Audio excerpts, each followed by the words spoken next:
What's going on, guys? Thank you for joining us. This is episode 5 of the Latvian Adventure with Riga United. Now, we have some transfer dealings to talk about first, and some of them are not good news for the club.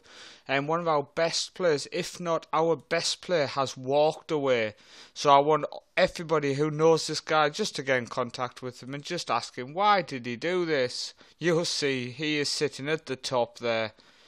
Jesper Hartvig has left us to go to Dorgova in the Latvian top division. Now, he is good enough to play up there. He played 21 times for us, and really disappointing that he's decided to leave. But we wish him the best.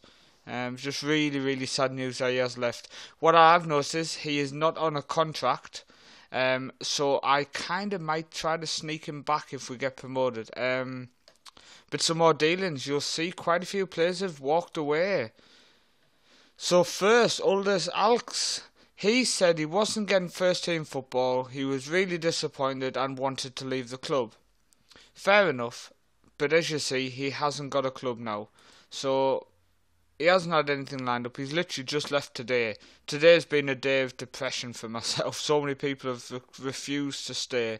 Dan's Gorbex, he's also the same boat, he's not getting first team football, he wasn't happy. He wanted to leave, so he's walked away from the club. The next one is Kane Gokse. Again, the exact same situation. He wasn't getting first team football. He wanted to go and see where he could move to, so he's walked away from the club. The next one is Sergei Chetverikov. Same reason, not getting first team football. You'll see all the people who've walked away have got no caps, no appearances for us. And then finally, the last person to leave us is Vladimir Romsenko.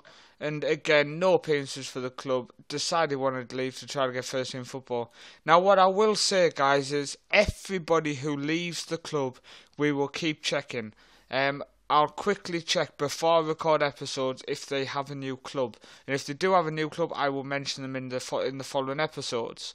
So if you are one of the people who has left, do not fear, because I will keep a check on how you're going and where you're at, just so you guys can follow your journeys. Now on to the fixtures. As you will see, a lot of greens. We are having a fantastic run at the minute.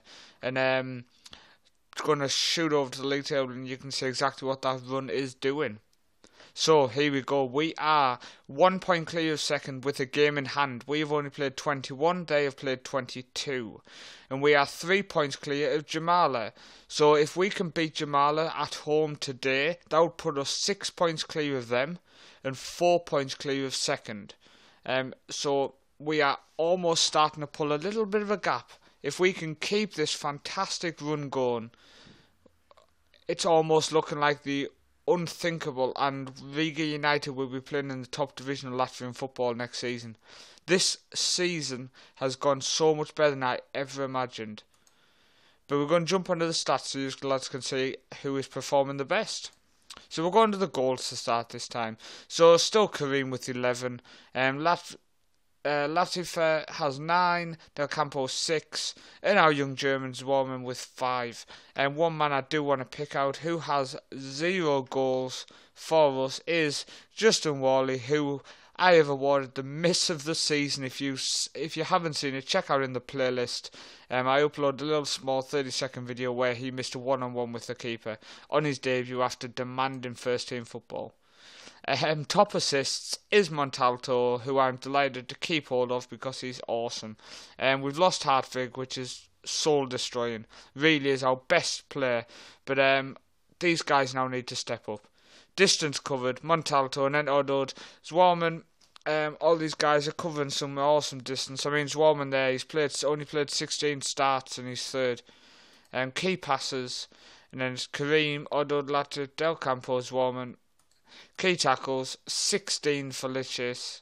Passes completed, Hartvig was top, and that is now Odod. Odod has 778 completed passes this season. Carl Bruin second. 130 tackles, and then Labona with 78 and 58, 55. Interceptions, again, same guys up there. Goals leading the mistakes leading the goals. Few players on 1. Still no red cards.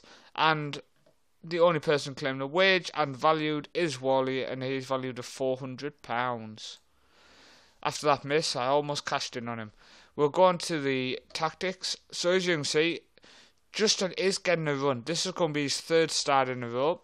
Can he score live on air, guys?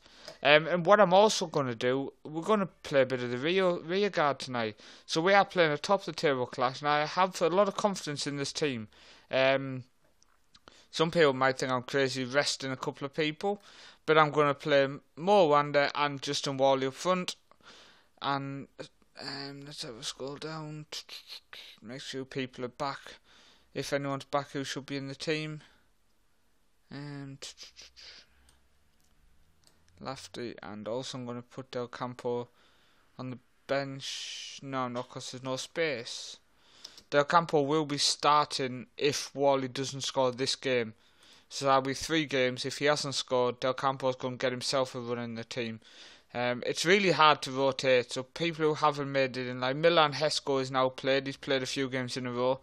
If people haven't featured yet, I do apologise. But if you are commenting, and if you're watching the videos and commenting on either Riga United's Facebook page or on my videos, you're more likely to get a game. Let me just say that. The people who comment are more likely to get given game time. Because I want people to interact. I want it to be one where the people who are actually in the game and in the team are excited to watch it. So if you're watching the series and commenting, you're more likely to get a game. Just keep nagging me. We are underway. I've got myself a coffee for this game. Top of the table clash. I've just realised I'm playing the whole thing in 3D mode, so I do apologise. I will switch it back to 2D with the goals in 3D.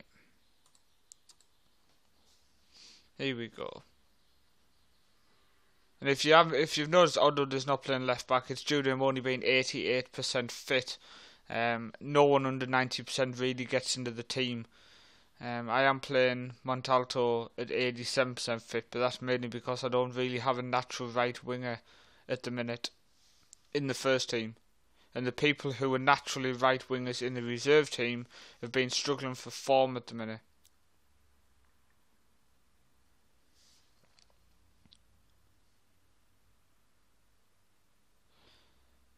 That was a bit of a goal line scramble. They've had 6 shots to our none. They are a good side. It's just... There we go. We are losing 1-0. I'm going to put a control because we need to get control of this game. That drops us down to second as well, which is really disappointing. Let's see the replay. So they headed it in. Mo Wanda tries to pick it up, but it just gets taken off his feet and he stayed on the ground. It's just time to lie down. So Mo's got the captain's armband. He's a good keeper as well, so we're not losing anything, just switching keepers for this game.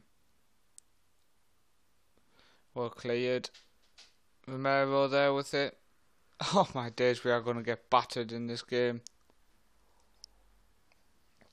I think the reason we were top of the league is we've been doing better against the weaker teams, where some other people have struggled against the weaker teams and been good against the big teams like Jamala here.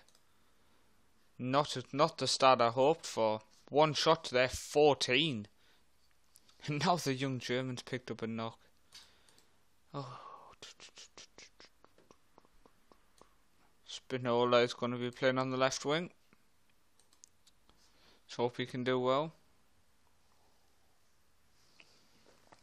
Also, the players are looking nervous, it's saying here. Now that's a worry. I know with the chance of going up into the top division, where we're not really expected to be even up here, we expected mid-table. So to be with the chance to go up into the top division, maybe the pressure's getting to them. But we have pulled one back before half-time, and Spinola's got a goal. And I do know at half-time, Helscore's going to come off due to an injury. But let's see this. Kareem there, slots it in. Spinola first time, keeper messes up there.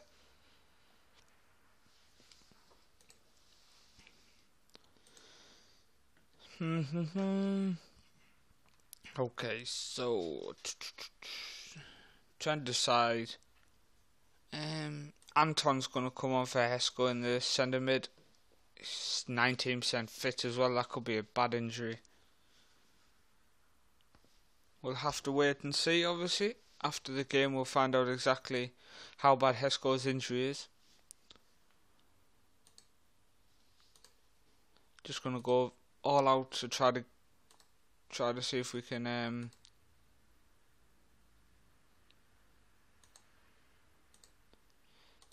get an equaliser.